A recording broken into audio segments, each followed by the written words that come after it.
Hello everyone, and welcome once again to the overwhelmingly gigantic comic book vault. I'm Captain Logan, and it's time once again for new acquisitions. I want to apologize for not having Dan Torrey on the show this week. Usually we do this live, usually it's with Dan, usually we talk to you forever.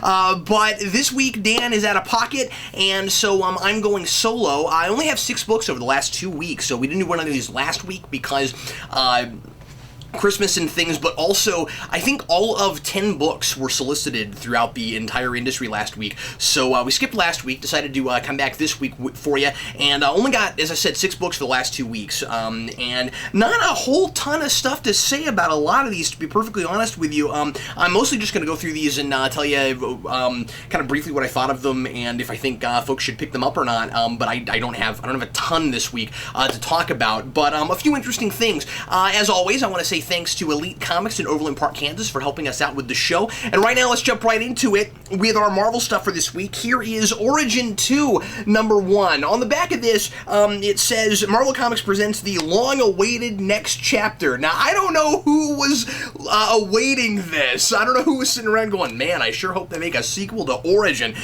This is not a book that I ever expected to see a sequel to. And given that the original Origin was somewhat of a I mean, a lot of people like it, some people don't, but it's one of those kind of polarizing books because a lot of people didn't want to ever see Wolverine's fully fleshed out origin. When Origin came out, the big gimmick was here's the greatest story never told, and it was this thing that people really were expecting maybe to never see, and I think a lot of Wolverine fans really didn't want to ever see it, and so they were like, you know, Marvel made this big deal out of here's this story you never thought you'd see, now we're going to tell it. And now they're telling more of it, which is amusing because as Wolverine was at one time a character whose origin was left a mystery, and that was part of the fun of that character, I think Wolverine has now become kind of synonymous with the word origin, somewhat poetic justice, I think, that the word origin was in a Wolverine film. So anyway, so you might be asking yourself, well, Captain Logan, if you think it's so strange that they're putting this out, why are you reading it? Well, I do like Wolverine, and I'm not saying that this is, on the surface of it, a terrible idea. I just think it's amusing that they're saying long-awaited, because I honestly, I sure never thought we would see a sequel to Origin. Basically, the idea of this is there is still some stuff, some history in between the end of Origin and Weapon X that has never been dealt with, regardless of all of the Origin stuff. Now, arguably, I think Wolverine has now had maybe the most focus on the origin of any character in Marvel at this point. So anyway, so what is this handle? Well, this first issue is pretty much just a prologue. There's not a great deal of story being told in it, but what is here I think is pretty good. We have Wolverine living with a pack of wolves, kind of with this pack, kind of as one of them, and they come to see him as one of their own, and he protects them, and he works with them, and he lives as one of them, but he is, of course, keenly aware that he is a man kind of masquerading as an animal, and as is always been a big Wolverine thing, this is about Wolverine as the animal, and trying to find that blend, trying to find that perfect balance between being a man and an animal, and at the end of this first issue, Wolverine kind of gets the sense that he doesn't belong in either world. He was kind of thrown out of man's world, and he kind of left that. He went into the wolves' world, and now because of what happens in this, he no longer belongs there either. And you know, it's kind of sad. The art in this is absolutely gorgeous. It's also really bloody and really violent. This is some great stuff from Adam Kubert. But like I said, it's ultra super crazy violent, which you would expect from a Wolverine as an animal story. Anyway, I'm definitely recommending this. Again, not a lot of story told in this first issue. It's kind of just setting everything up and setting up kind of the themes of nature and Wolverine's nature versus nature at large and that kind of thing. The solicitation for the next issue shows Sabretooth on the cover, so we're definitely going to be doing more than just Wolverine out in the wild acting like a wolf, which is good. I kind of wondered at the beginning of this if this was going to kind of seem sort of inconsequential by the end. So anyway, we'll see where this goes. Marvel is really playing this up like a big event. Look at the presentation of this book. It's a really pretty release, but it's the actual story. This is misleading. It's not nearly this thick. The story goes up to about, let's see, the story goes up to here, and then the rest of what's in the back is just kind of preliminary artwork and sketches and things, as Marvel will so often do with a big release like this. So anyway, was this worth the $5? I think so. I think this is pretty decent. We'll see what the rest of the series is like. I didn't need this, but I certainly enjoyed it, and I'm interested to see what happens next. Next up, let's jump over to, I only have one other Marvel book this week, mostly DC this time. Guardians of the Galaxy number 10. This book has been kind of meandering along lately, the last couple issues. I enjoyed this one a lot more than last issue. Finally, Angela kind of having a bit more to do, and she's really bonding with Gamora, which I'm really enjoying. This is, by the way, of course, Brian Michael Bendis with art by... Where is it? Art by Kevin Maguire. There we go. My biggest complaint about this issue is the artwork, in fact. I was not real keen on the drawing here. Sometimes it's okay, but for the most part, I found especially Angela to be drawn really inconsistently from panel to panel, and there are places where in the face she just looks kind of oddly chubby. Yeah, I just felt like there was a lack of consistency through this. The color scheme is cool, but the panel layouts are interesting. But I didn't, or at least varied at the very least. But yeah, wasn't a real big fan of the way this guy's drawing faces. And kind of female figures, to be honest with you. But anyway, so because there's some places where Gamora looks kind of odd and not quite right, also. But anyway, besides that, just story-wise, how is this? This is Angela and Gamora going up against the Badoon, and they're basically trying to figure out where Thanos is after the last big event, Infinity. And they don't realize what has happened to Thanos, and that he's been kind of taken out of the equation right now. And one of the Badoon, toward the end of this, says that he is on Earth, and they're like, well, if he was on Earth, we would know it. And they don't believe anything the Badoon tells them, but of course, from reading Infinity, we know what really happened to Thanos. And like I said, most of what's fun about this is seeing Angela and Gamora kind of bonding, seeing Angela more and more becoming a member of this team. I'm glad that's finally happening, because frankly, up until this point, I wasn't sure she was even going to be a mainstay in this. I thought she was kind of jumping in and out. Maybe she'd get her own mini at some point, something. But I was seeing her kind of as a recurring character. Now it looks like she's kind of being added to the team, finally. So that's cool. At the end of this, we get some kind of fun banter between her and Peter Quill, and but that's about it with this one. Not a ton going on, not real thick storytelling by any stretch of the imagination. But like I said, better than last issue. So I'm recommending this. If you've been reading this book, I'd say stay on it for now, or at least I'm staying on this for now. But I'm ready for this to start picking up again and not just be so many tie-ins to other things going on in Marvel right now, because it's kind of what it's been lately. Now let's jump over to DC. We're going to start with Forever Evil number 4. This came out, I think, a couple weeks ago. This was the one big book that came out that week, and really, really enjoyed this. I think that Jeff Johns, by the way, Jeff Johns and David Finch still, love, by the way, that Finch is drawing this entire book. When this started, I was afraid that he would only do some of it, and it looks like he's doing all of it, which I'm quite excited by because I love his artwork. Lex Luthor gets some great dimension in this. Wow. wow, he's vulnerable, he's more humanized, and not in a sappy way, not in a way that kind of wussifies him. I was really, really happy with that. As much as I have not liked the Bizarro in this, that he created his clone of Superman, this kind of a messed up clone, and that's how we get Bizarro in this. He's got this really, really touching scene with Bizarro, where he and the group of villains that he's working with right now, he's working with some of the rogues. And the he and that group are kind of on a quest, and they're on kind of this trek rather.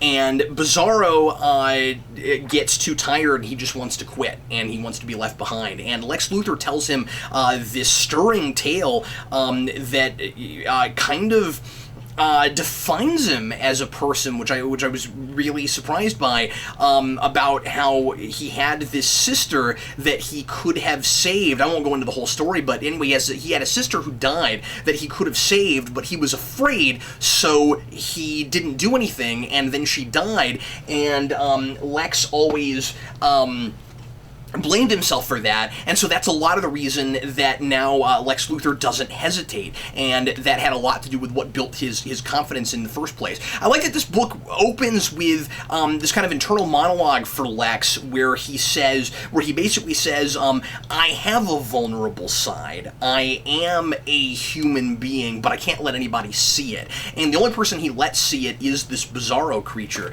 I don't know. I was really impressed and kind of surprised by that. Lex is a very three-dimensional character in this, but once again, I don't think wussified. I don't think it takes anything away from him, and I also think that this is maybe necessary for making him the hero of the story, which Jeff Johns very clearly wants to do. I'm really seeing this going in a direction of Lex Luthor saves the Earth, and I kind of hope that's where it goes, because I think it's really neat that Lex steps up when all the heroes leave, and it'll be really interesting to see where that goes when the heroes inevitably all come back. Then there's this whole business of Batman taking Catwoman into the Batcave without showing her where it really is and revealing anything to her. And once again, with New 52, I find myself having a tough time telling what actually happened that I remember from Batman's past and what didn't, because Catwoman remarks on a number of the items in the Batcave that came from different missions, and of course he's got the giant penny, and he's got the dinosaur,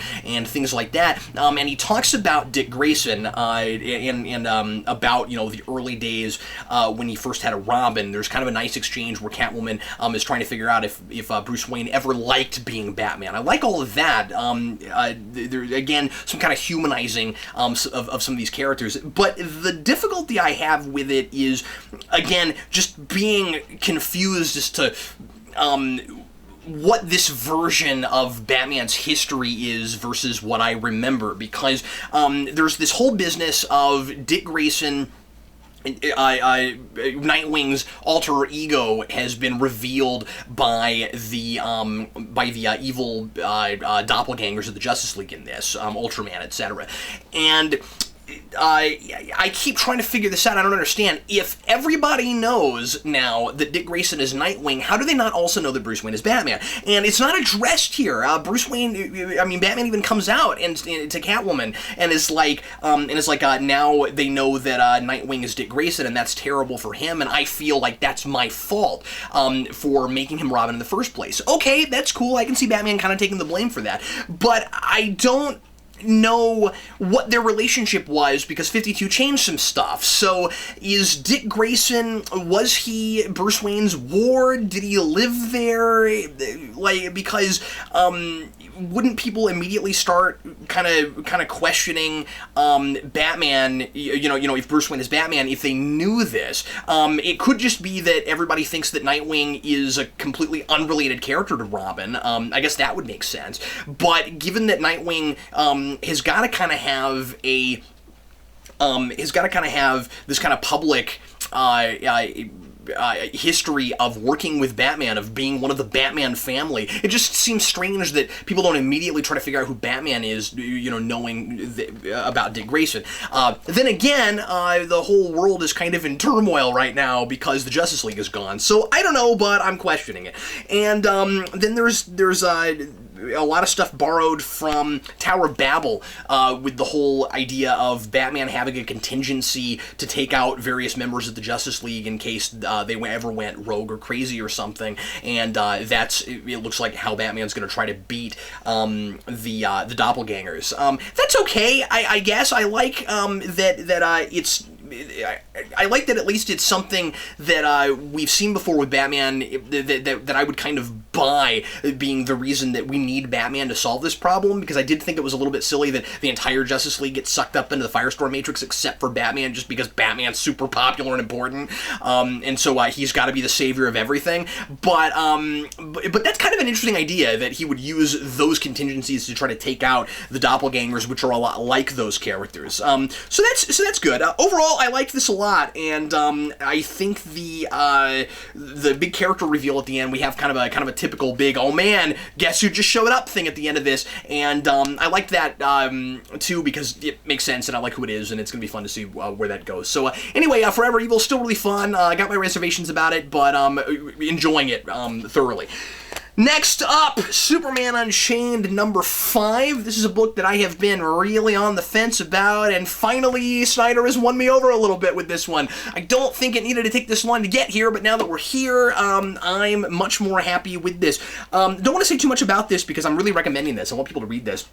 And I don't want to tell you too much about what it is if you haven't been reading it. If you read the first issue and were like me and you're like, I don't know about Snyder writing Superman, don't know if this is working, or if you've not read it at all and you haven't been sure about it, this is the issue to pick up. And I actually think that you could probably read this on its own, and because Snyder does a pretty good job of filling you in on things that happened in the past. Frankly, every time I pick one of these up, I'm like, oh man, I hope I can remember what happened last time. So, it caught me up enough, and even though I've been reading this stuff, but I do think that if you want to try it out, and you were kind of on the fence about it, try 5 and see if you like it, and then maybe go back and get the rest of it. But anyway, finally we know what the big bad guy plot is, and it's quite interesting. Basically, we have this big conspiracy here starting in 1938, which again I think is kind of fun because that's when Superman in real life started. That there was this big alien conspiracy to bring technology to the world, and all of the tech that we have developed since then has by and large been because of this advanced technology this alien race brought with them. And so there is this this kind of underground cult that has figured this out and is angry about it and thinks that man has progressed too quickly, not on their own merits, and so they want to take the technology that we have developed and use it to destroy all the technology that we've built, and force mankind to start over so that they can develop on by their own accord. There's a lot of thematic stuff about alien invasion, how that relates to Superman, if he should be considered a visitor or an invader, and there's a lot of interesting parallels made between Superman and this technology that we apparently did not develop ourselves, including nuclear weapons, which is ultimately what they're going to use to try to destroy all of technology and make us start over. And so there's, like I said, there's this cool parallel where it's like, should we be protecting ourselves? Should we be all of the things that Superman stands for? Do we need this superpowered being to do things for us, or are we using him too much as a crutch, just like this other technology? And so he's kind of connected to all of that. That's what I really latched on to here. Still liking this artwork from Jim Lee. There's some interesting flashback stuff to Smallville that I won't get into, but parallels the modern day narrative. Overall, I was really happy with this, and am finally to a point where I'm looking forward to the next issue, can't wait for the next one, and now have a better understanding as to why DC wanted to tout this up as an important event, as opposed to just another Superman book, and it's not just because it's Snyder. There is some interesting stuff here, and I dare say that when we get to the end of this could end up being a run that people remember if it's handled right. At first I thought this was kind of superfluous, now I'm really interested in it, and it's saying some things. So give this one a shot. shot. I'm highly recommending that. Next up, Batman Dark Knight number 26. Not a lot to say on this one, mostly because it is a silent issue. This is a two-part arc by Greg Hurwitz called Voiceless. And there are no words in this issue. This is one of those comics where all of the storytelling is done through the action, and there are no talking bits at all. I personally really appreciate the form when it's done that way, but I also find it very difficult to read myself. Like I think I need more practice in doing this, because with like silent film or movies that don't use very many words, do a lot of things with the visual storytelling, you have pacing that gets you through it through the music and through how long a shot will linger and how often there are cuts where the camera is focusing and moving and things like that. In a comic book, you don't have that. In a comic book, all you have are the panels, and you have to pace it yourself. It's difficult to know in a silent comic. I say silent, of course, they're all silent, they don't talk to you, but I mean like in a comic that doesn't have words in it, and the storytelling is entirely through the images, it's the progression of panels. I find it really difficult to tell what the significant panels are, which ones I should be scrutinizing more often than others. And that's the difficulty I have with these kinds of issues. So I had that some here and had to look through it a couple of times. Luckily, it being a silent comic, it's it's a pretty fast read. Basically, what's going on here, as far as I can tell, is you've got a Batman going up against the Penguin, and helping out this girl who is trying to make money for her family, trying to make ends meet, and she keeps having to work in these awful sweatshops, and she keeps getting fired from them, which is even worse. And the Penguin is taking advantage of her and people like her, and there is some human trafficking and things like that. I kind of feel like I've been here and done this a lot with Batman lately, some with Hurwitz even, and it seems like it's kind of a really similar gritty story that I've seen lately, but with this kind of extra novelty of, but there's no words this time. So it was it's a well-told story, in this style, but like I said, I do kind of feel like I've been here and done this quite a bit lately. Anyway, this is kind of a lukewarm recommendation for me. If you find those kinds of stories really interesting, seeing how somebody can pull this off without words, this example of that. The art from Alberto Ponticelli is, like I said, it's sketchy, it's really, really gritty. I really like the color palette. There's a neat variety of different kinds of hues and things. So anyway, that's about all I've got to say about that. And finally, Red Lanterns number 26. Really, really enjoyed this once again. I'm loving this book. I don't want to say too much about it because there are some major developments here. One of our characters is taken out of the picture by the end of this, and it's looking more and more also by the end of this that Atrocitus is going to be making his way back to the team pretty soon. Basically, this is the Red Lanterns. At the front of this, it says they came as liberators, and how's that working out? Basically, the Red Lanterns go up against this dictator of this alien race who is oppressing his people, and the Red Lanterns want to come in and stop him because, again, they're trying to be heroes now. And there's a lot of interesting commentary about that kind of leadership and the pros and cons to having a complete dictator. I really like how the dictator tries to stop the Red Lanterns in this. He uses this, I forget what exactly it is, he uses this stuff against them that takes away their rage, and if you are a Red Lantern and you have no rage, and by the way, this is something that the book deals with quite a bit, both here and with one of the characters, I won't say who, and their kind of feelings that they no longer have anything to contribute to the team anymore, that how long can you keep up rage? Like, when rage is the thing that defines defines you, and the thing that in this case, gives you powers, gives you power. How long can that be a defining trait? It's something that like embers burn out eventually, and so I thought all of that was really interesting, and also plays a lot for comedy, because when they get their rage taken away, they have these amusing moments of euphoria. There's this one, the human guy, I forget his name, the human that's not Guy Gardner. There's this moment where one of the dictators says, when the dictator says, what do all of the great dictators have in common, and he says mustaches, which I thought was really funny. Anyway, definitely recommending this. Red Lanterns is still a really fun book, and it has some really interesting things to say. This is Charles Solstill and Jay Calafiore. Yeah, I don't know if I'm pronouncing that name correctly, but enjoyed the artwork in this quite a bit, and that's about all I had to say about it. So, time now to go to Book of the Week, and I'm going to say my favorite book of the week was Superman Unchained, because it just really surprised me. I have not been real sure about this book, and totally won me over this time, so fantastic stuff there. My favorite cover this week is gonna have to be Origin 2. I was, like I said, really happy with the artwork in this, and I think